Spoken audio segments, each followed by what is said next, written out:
हमारे किसान भाइयों, आज हम आप लोगों को बीज खरीदते समय आवश्यक सावधानी के बारे में जानकारी दे रहा हूं।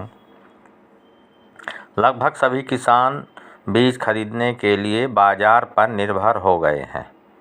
जब तक बाज़ार से बीज नहीं खरीदते हैं तो किसानों को संतुष्टि नहीं मिलती है।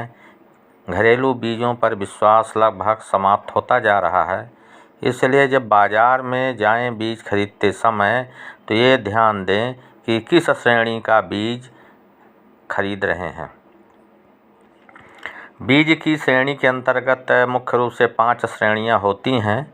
जैसे पहली श्रेणी है प्रजनक बीज। प्रजनक बीज कॉलेज में, महाविद्यालयों में वैज्ञानिक लोग तैयार करते हैं। ये बीज किसानों को लगभग नहीं मिलता है। प्रजनक बीज जब बोते हैं किसान तो उसमें ब्रीडर सीड तैयार होता है पहले वर्ष में। ब्रीडर सीड की 2 श्रेणियां होती हैं, ब्रीडर फर्स्ट ग्रेड और ब्रीडर सेकंड ग्रेड। इस प्रकार यदि हम ये बीज खरीदते हैं तो ये 2 वर्ष तक इसकी 2 श्रेणियां अच्छे श्रेणी के अंतर्गत मानी जाती हैं। इसके बाद फाउंडेशन सीड आता है। फाउंडेशन सीड में 2 श्रेणी होती हैं, फाउंडेशन फर्स्ट श्रेणी, फाउंडेशन सेकंड श्रेणी। इस श्रेणी में बीजों का उत्पादन अच्छा मिलता है, इनमें शुद्धता बनी रहती है। इसलिए किसान भाई जब मार्केट में जाएं तो बोरियों में लिखा रहता है F1 या किसी में होगा F2। ऐसे बीजों की खरीदी करें। दुकानदार से पूछें कि हमें F1 या F2 का बीज चाहिए। व्यापारी लोग किसानों को ये बीज उपलब्ध नहीं करवा पाते हैं और बीजों को महंगे रेट पर किसानों को बेचते हैं। जो भी बीज उपलब्ध होता है उनमें अच्छी बोरियों की पैकिंग की जाती है, जिसे देखकर किसान उन बोरियों को खरीदने के लिए लालायित हो उठते हैं।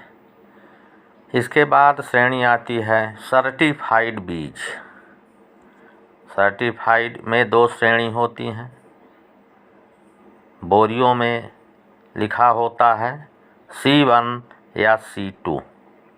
किसान भाई इसको भी ध्यान नहीं देते हैं, जबकि C1 3 साल के लिए बीज का काम करता है और C2 भी लगभग अच्छी श्रेणी का माना जाता है।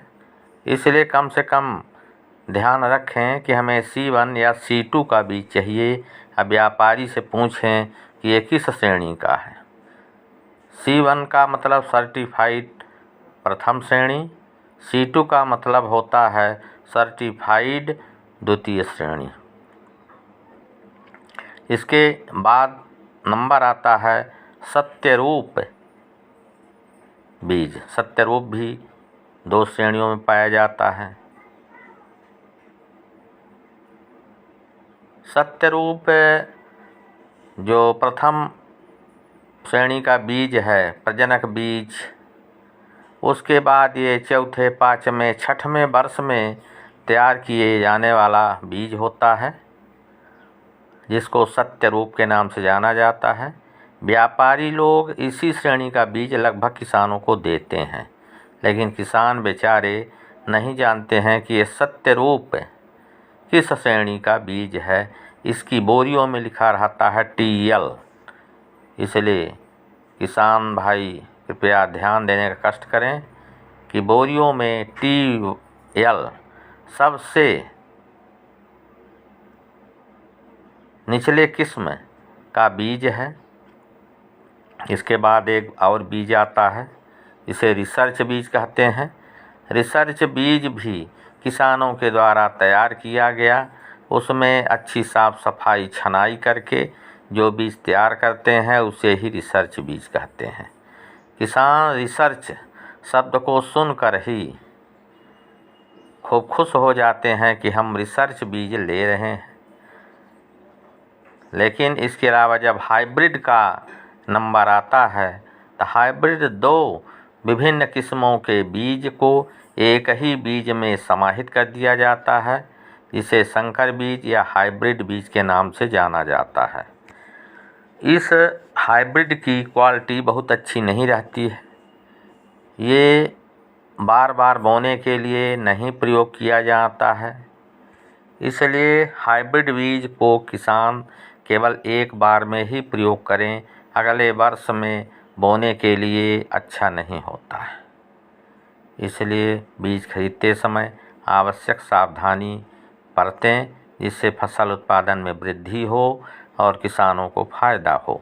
लेकिन किसान भाई कई वर्षों से बीज खरीद रहे हैं, लेकिन इस बात का ध्यान नहीं देते हैं कि कौन सा F1 है, कौन सा F2 है, कौन सा C1 है, कौन सा C2 है।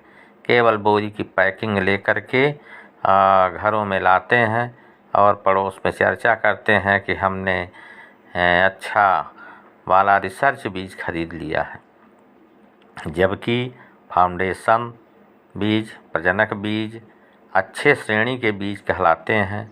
इन बीजों को किसान नहीं लेते हैं और सस्ता मिल जाए, बोरी की पैकिंग अच्छी हो, किसान भाई उन बीजों को महंगे रेट पर खरीदते हैं। मार्केट में जैसे यदि गेहूँ 25 या 30 रुपए किलो है, तो उसी बीज को छानबीन करके बना करके जब बोरियों में पैक कर दिया जाता है तो किसानों को 50 रुपए 60 रुपए किलो में बीज व्यापारी लोग देते हैं। इनमें कई प्रकार के रोग उत्पन्न होने और बीजों में अंकुरण क्षमता कम होने की संभावना पाई जाती है। इसलिए किसान कॉलेजों में, अनुसंधान केंद्रों में जहाँ प्रजनक बीज, फाउंडेशन बीज उपलब्ध होते हैं, वहाँ से बीज खरीदी करना चाहिए। किसी भी रोड छाप दुकान में किसान बीज ले लेते हैं। जैसे धान का बीज खरीदें और धान पकते समय पूरी बाल काली पड़ जाती है, ये बीज जनित बीमारी से ही होता है। किसान का पैसा बीज में भी चला गया। व्यापारी भी 8वीं 10वीं पास लगभग होते हैं, इस बारे में उन्हें काफ़ी जानकारी नहीं होती है।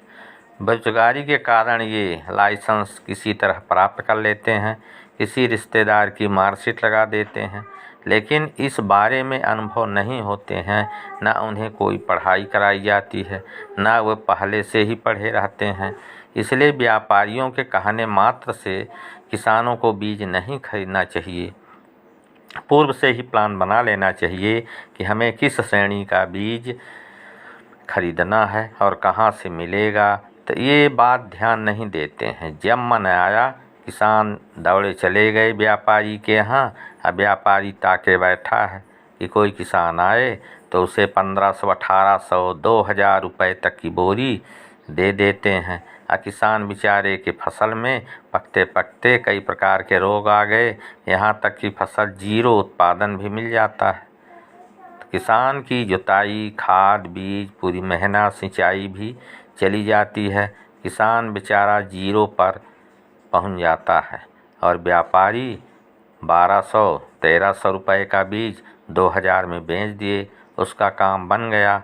उसमें किसी प्रकार के घाटे की संभावना नहीं है। इसलिए किसान भाई इस बारे में ज़रूर ध्यान दें। यदि कोई चीज़ जानकारी लेना है तो कमेंट में ज़रूर लिखें, मैं उसकी जानकारी दूंगा कि ये बीज कहाँ से प्राप्त होंगे और किस श्रेणी का उपलब्ध है। अब यदि ये जानकारी अच्छी लगी है तो किसान सब्सक्राइब करें, लाइक करें और शेयर करें।